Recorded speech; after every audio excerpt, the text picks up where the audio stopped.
अल्हम्दुलिल्लाहि वकफ़ा वस्सलामुन अला इबादिहिल्लज़ीना इस्तफ़ा अम्मा बाद। आज हमारे मुआशरे की सबसे अहम, सबसे अजीब, सबसे गरीब, सबसे गलीज़, सबसे नासूर रस्म जहेज़ है। इसके ऊपर चंद बातें अर्ज़ करना चाहूँगा कि हमारे मुआशरे के अंदर जब शादी ब्याह होते हैं तो उसका लाज़मी जुज़ जहेज़ को समझा जाता है, और जब तक जहेज़ का इंतज़ाम ना हो जाए तब तक कोई बाप अपनी बेटी को घर से रुखसत करना गवारा ही नहीं समझता। जबकि हम आज 3 चीज़ों पर बात करेंगे और मुख्तसरन बात करेंगे। पहली बात हम ये करेंगे कि जहेज़ किन वजूहात की बिना पर हम देते हैं, क्यों इतना ज़रूरी इसको समझते हैं कि हम जहेज़ को दे ही दें। दूसरी बात हम ये करते हैं कि ये जहेज़ ज़िम्मेदारी किसकी है, किसकी ज़िम्मेदारी है, लड़की के वालिदैन की या शोहर की। और तीसरी बात जो हम करेंगे कि ये जहेज़ कहाँ से दिया जाता है। आइए पहली बात की तरफ चलते हैं कि ये जहेज़ किन बुनियादों पर दिया जाता है। सबसे पहले लड़की के वालिदैन, अगर लड़के वाले मना भी कर दें तो लड़की के वालिदैन खुद से जहेज़ देने की कोशिश करते हैं। उनके पास कुछ हो ना हो, वो लाज़िमन अपनी बेटी को जहेज़ देते हैं, और वो इसलिए देते हैं कि लोग क्या कहेंगे, लोग क्या कहेंगे। हम लोगों की खातिर, लोगों को दिखाने के लिए, लोगों को खुश करने के लिए, लोगों को राज़ी करने के लिए, लोगों को बताने के लिए जहेज़ अपनी बेटी को देते हैं, और इसमें हलाल हराम की तमीज़ नहीं करते। जहाँ से आए कर किरा के देते हैं, और उसके लिए चाहे हमारी बेटी की उम्र ज़्यादा ही क्यों ना हो जाए, हम देते हैं। हदीस मुबारका है, रसूलुल्लाह सल्लल्लाहु अलैहि वसल्लम ने फरमाया, मफ़हूम ये है कि जिसने लोगों को राज़ी किया अल्लाह को नाराज़ करके, तो अल्लाह उसको लोगों ही के सुपुर्द कर देंगे, और जिसने लोगों को नाराज़ किया अल्लाह को राज़ी करके, तो फिर अल्लाह उन लोगों पर उसके लिए काफ़ी हो जाएंगे। ये हदीस पाक का मफ़हूम है। वैसे भी कुरान मजीद के अंदर सूरह तौबा में आयत है, कुल इन काना आबाउकुम व अबनाउकुम व अज़वाजुकुम व अशीरतुकुम। ये अगर पूरी आयत पढ़ी जाए, इसका लुब्बे लुबाब खुलासा और तह तक जाया जाए, तो इसका भी मफ़हूम यही लिखता है कि हम अगर अल्लाह और उसके रसूल के अहकामात को नहीं मानते तो इसके पीछे एक ही वजह है, और वो ये है कि लोग क्या कहेंगे।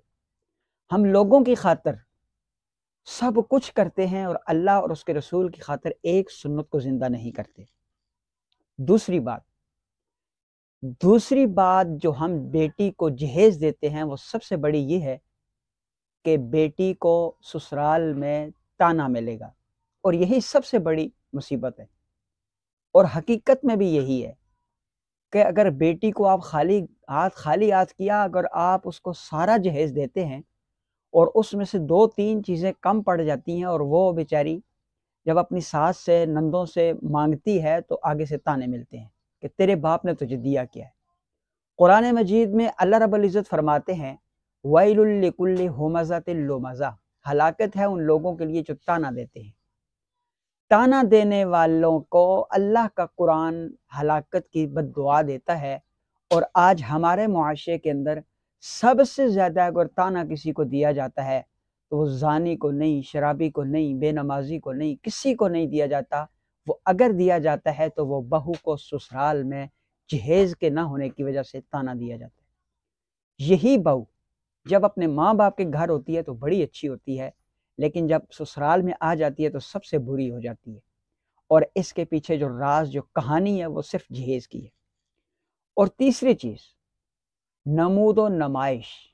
आपने देखा होगा कि जहेज़ जो है वो घरों के अंदर सजाया जाता है, लगाया जाता है, और फिर मोहल्ले की सारी औरतें आती हैं, जमा होती हैं, उस जहेज़ की बाकायदा नुमाइश होती है, देखा जाता है।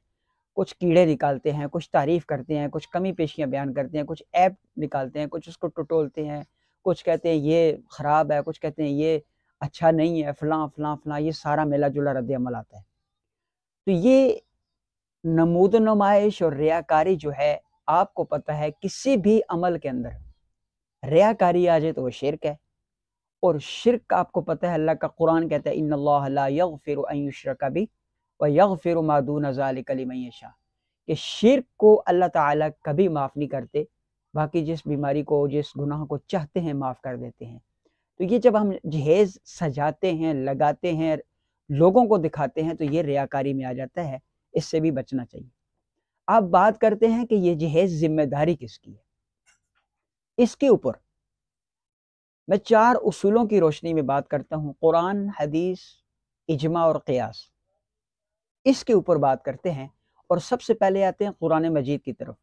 कुरान मजीद के अंदर अल्लाह ताला फरमाते हैं, अर्रिजालु क़व्वामूना अलन निसाइ बिमा फ़द्दलल्लाहु बअज़हुम अला बअज़ व बिमा अनफ़क़ू मिन अम्वालिहिम, कि हमने मर्दों को औरतों पर फ़ौक़ियत दी है, फ़ज़ीलत दी है, हाकिमियत दी है, बड़ा बनाया है, सरबराह बनाया है, नेगेबान बनाया है, और बाज़ों को बाज़ों पर फ़ज़ीलत दी है। और ये फ़ज़ीलत इस वजह से है कि इन मर्दों ने औरतों पर अपना माल खर्च किया है। सबसे पहली बात।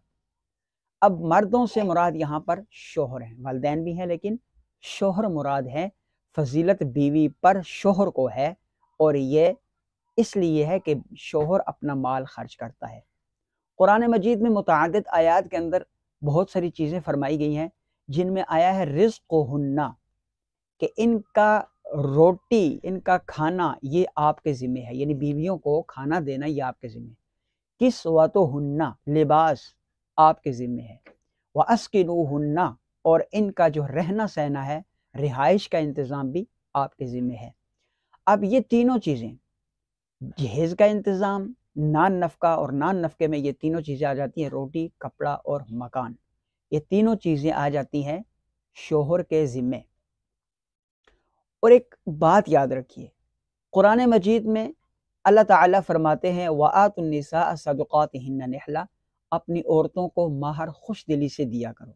एक शोहर है, कमज़ोर ईमान है, वो शिकवा कर बैठता है कि जहेज़ भी मेरे ज़िम्मे, रोटी भी मेरे ज़िम्मे, कपड़ा भी मेरे ज़िम्मे, मकान भी मेरे ज़िम्मे, हर चीज़ मैं दूँगा, महर भी मैं दूँगा, और फिर सारी ज़िंदगी का नान नफ़का भी मेरे ज़िम्मे है, तो ये तो मेरे साथ ज़्यादती और नाइंसाफ़ है। तो अल्लाह का कुरान यूँ फरमाता है, लियुनफ़िक़ ज़ू सअतिन मिन सअतिही वमन क़ुदिरा अलैहि रिज़्क़ुहु फ़लयुनफ़िक़ मिम्मा आताहुल्लाह ला युकल्लिफ़ुल्लाहु नफ़्सन इल्ला मा आताहा, कि खर्च करने वाले को चाहिए कि वो अपनी वुसअत और कदर के मुताबिक खर्च करे, जितनी उसकी हैसियत है, कुदरत है, वो जितनी गुंजाइश है उतना खर्चा करे, उससे ज़्यादा की हैसियत उसको नहीं है। आपको किसने कहा है कि आपकी गुंजाइश 10,000 रुपये महर देने की, आप 50,000 लिखवा दें, आप 5 लाख लिखवा दें, लोगों के सामने नाक ऊंचा करने के लिए नहीं। शरई हैसियत के मुताबिक, आपकी जो जेब की हैसियत है, उस हैसियत के मुताबिक आप ये काम करें। दूसरी बात, हदीस मुबारका, कुरान पाक के बाद हदीस आता है। हदीस मुबारका में आप पूरी की पूरी सहाय सित्ता की किताबें, इसके अलावा जितनी हदीस की किताबें हैं, सारी की सारी टटोलें फिलोरें, आप गहराई तक जाएं, आपको किसी एक हदीस के अंदर भी रसूलुल्लाह सल्लल्लाहु अलैहि वसल्लम की तरफ से कोई हदीस ऐसी नहीं मिलेगी कि जिसमें आपने जहेज़ का कहीं कोई तज़किरा किया हो। बात फ़ातिमा तो ज़हरा रज़ी अल्लाह ताला अन्हा की अगर आ जाए, तो मैंने पहले भी एक वीडियो रिकॉर्ड की है कि वो जहेज़, उसको जहेज़ कहना सुन्नत नहीं है, उसको जहेज़ सुन्नत कहना सही नहीं है, इसलिए कि वो रसूलुल्लाह सल्लल्लाहु अलैहि वसल्लम ने अपनी बेटी को नहीं, अपने दामाद को दिया, हज़रत अली को दिया, उनके लिए उसका इंतज़ाम किया, और पैसे भी हज़रत अली रज़ी अल्लाह ताला अन्हु के थे। इसकी तफसील पहले बयान हो चुकी है एक वीडियो में। लेकिन इसके अलावा किसी किताब में, किसी मकाम पर, किसी जगह, किसी सहाबी रसूल से, किसी हदीस में कोई साबित नहीं है कि आपने किसी बेटी को जहेज़ दिया हो, या आपने किसी और औरत को हुक्म दिया हो मर्द को कि आप अपनी बेटी को जहेज़ दें, ऐसा क़त्अन नहीं है। तीसरी चीज़ इजमा है। रसूलुल्लाह सल्लल्लाहु अलैहि वसल्लम के बाद सबसे पहले उम्मती हज़रत अबू बकर सिद्दीक़ रज़ी अल्लाह तआला अन्हु है। हज़रत अबू बकर सिद्दीक़ रज़ी अल्लाह तआला अन्हु से लेकर तमाम सहाबाए किराम, ताबीन, तबा तबाईन, सुलहाए उम्मत, उलमाए उम्मत, फ़क़हाए उम्मत, अइम्माए मुज्तहिदीन समेत आज से 200 साल पहले तक कहीं आपको नहीं मिलेगा कि आपने कहीं ये नहीं पढ़ा होगा, सुना होगा, देखा होगा कि जहेज़ का कोई लेन-देन हुआ हो, या ये जो हमारे यहाँ मरवजा तरीका है, इसके मुताबिक कोई जहेज़ का कोई लेन-देन, कोई देना-लेना, ये वो कोई सादा सीधे तरीके से जोड़ का रिश्ता मिल जाता था। इजाब और कबूल गवाहों की मौजूदगी में हो जाता था। लोग लड़की को लेके चले जाते थे और उसकी मिसालें आपके सामने मौजूद हैं। सैयदा फ़ातिमा रज़ियल्लाहु तआला अन्हा की शादी, सैयदा आयशा सिद्दीक़ा रज़ियल्लाहु तआला अन्हा की रुख़्सती, सईद इब्न मुसय्यब रहिमहुल्लाहु तआला की बेटी की रुख़्सती का सबसे बड़ी मिसाल हमारे सामने है कि उन्होंने अपनी बेटी को खुद दामाद के घर छोड़ा था। और क़ियास में 2 चीज़ें मैं आपके सामने रखना चाहता हूँ। एक ये है कि जो शख़्स किसी औरत को ब्याह करके लाता है, अब ये उसकी बीवी बन जाती है। अब ये बीवी जो है, ये इसकी इजाज़त के बग़ैर अपने ही माँ-बाप से नहीं मिल सकती। इसकी इजाज़त के बग़ैर नफ़ली रोज़ा नहीं रख सकती। इसकी इजाज़त के बग़ैर किसी बाज़ार नहीं जा सकती, पड़ोसियों के घर नहीं जा सकती, कहीं नहीं जा सकती। आप देखें, एक शख़्स है, वो हुसूल रिज़्क़ के लिए, गवर्नमेंट की मनफ़ियत के लिए अपने आप को हुकूमत के हवाले करता है, गवर्नमेंट यानी सरकारी मुलाज़मत करता है, तो अब उसको गवर्नमेंट से बाकायदा तौर पर एप्लीकेशन अप्लाई करके छुट्टी लेकर अपने ही माँ-बाप से मिलना पड़ता है, अपने ही बीवी बच्चों से उसको मिलना पड़ता है। इसके इवज़ वो जो हुकूमत है, वो इसको नान नफ़क़ा देती है माहाना तनख़्वाह की सूरत में। लेकिन जब ये इसको माहाना तनख़्वाह की सूरत में पैसे देती है, तनख़्वाह देती है, नान नफ़क़ा देती है, ख़र्च अख़राजात देती है, इलाज मुआलजा करती है, तो इसके बदले में वो क्या होता है, वो गवर्नमेंट का पाबंद होता है, गवर्नमेंट के कानून का पाबंद होता है, उनके उसूलों का पाबंद होता है, उनके कवायद व ज़वाबित का पाबंद होता है। उनकी इजाज़त के बग़ैर वो अपने ही घर छुट्टी नहीं जा सकता। अगर जाएगा तो उसकी गैर हाज़िरी लगेगी, उसको सज़ा भुगतनी पड़ेगी, उसको ज़जर किया जाएगा, उसके ऊपर उसका जुर्माना होगा, बहुत कुछ होगा। बिल्कुल ऐसे ही ये बीवी जब किसी के निकाह में आ जाती है, तो वहाँ अपनी माँ को अपनी मर्ज़ी के बगैर, शौहर की मर्ज़ी के बगैर नहीं मिल सकती, अपने बाप को नहीं मिल सकती, अपनी बहन के घर नहीं जा सकती, अपने भाइयों के घर नहीं जा सकती। वो अपनी मर्ज़ी से शौहर की इजाज़त के बगैर नफ़ली रोज़ा नहीं रख सकती। तो ये है क़ियास। दूसरी बात, रोटी भी शौहर देगा, कपड़ा भी शौहर देगा, मकान भी शौहर देगा, तो अक़ल के भी ख़िलाफ़ है कि मकान तो शौहर दे और इसके अंदर लाए वो सारी चीज़ें बीवी, ये अक़ल के भी ख़िलाफ़ है।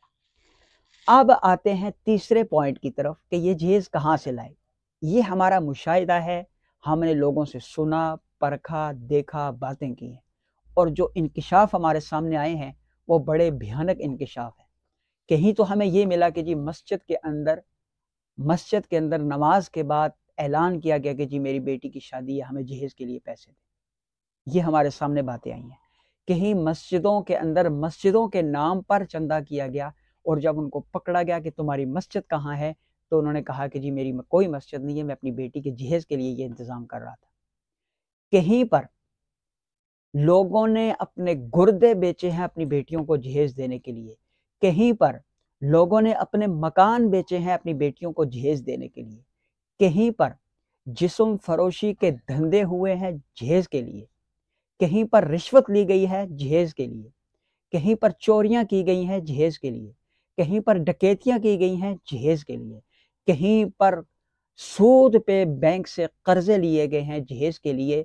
और मैं आपको ज़ाती तौर पर बताता हूँ कि इस वक़्त तक तकरीबन 100 से ज़ायद ऐसे अफ़राद से मेरी बात हो चुकी है कि जिन्होंने बरमला इस बात का इज़हार किया है कि हमने बैंक से सूद पर कर्ज़ा लिया है और अपनी बहन, बेटी या अपनी शादी का इंतज़ाम किया है। जिस शादी को अल्लाह का कुरान, अल्लाह का रसूल, अल्लाह खुद सबसे आसान अमल बताते हैं, आज अल्लाह और उसके रसूल और कुरान को मानने वाला, पढ़ने वाला, उनके ऊपर चलने वाला मुसलमान सूद पे कर्ज़े लेकर शादियां कर रहे हैं। अल्लाह से खुली ऐलान जंग और बगावत करके शादियां कर रहे हैं। क्या ये हम मुसलमानों का तौर तरीका है? ये हिंदुओं का तौर तरीका है। वो जिस तरह चाहें शादियां करें, वो जिस तरह चाहें मर्जी ज़िंदगी अपनाएं, हमें उनसे कोई सरोकार नहीं है। हम मुसलमान हैं और हमें मुसलमानों की तरह ज़िंदगी गुजारनी पड़ेगी। कुरान कहता है अतीउल्लाह व अतीउर रसूल, अल्लाह की इताअत और रसूल की इताअत तुम्हारे ऊपर फ़र्ज़ है। सुन्नत के मुताबिक आता है, अज़्ज़ू बिन नवाजिज़, इसको मजबूती के साथ पकड़ो। अगर हम सुन्नत के ऊपर ज़िंदगी नहीं गुजारेंगे तो कौन गुजारेगा? हिंदू गुजारेंगे, सिख गुजारेंगे, ईसाई गुजारेंगे, कौन गुजारेगा? ये हम मुसलमानों के लिए है। हमें अपनी शादियों के अंदर सादगी लानी होगी, हमें अपनी शादियों के अंदर सुन्नत लानी होगी, हमें अपनी शादियों के अंदर बरक़ात का हुसूल लाना होगा, अल्लाह को राज़ी करना होगा, रसूलुल्लाह सल्लल्लाहु अलैहि वसल्लम को राज़ी करना होगा। अल्लाह ताला मुझे भी और आपको भी अमल करने की तौफ़ीक़ अता फ़रमाए।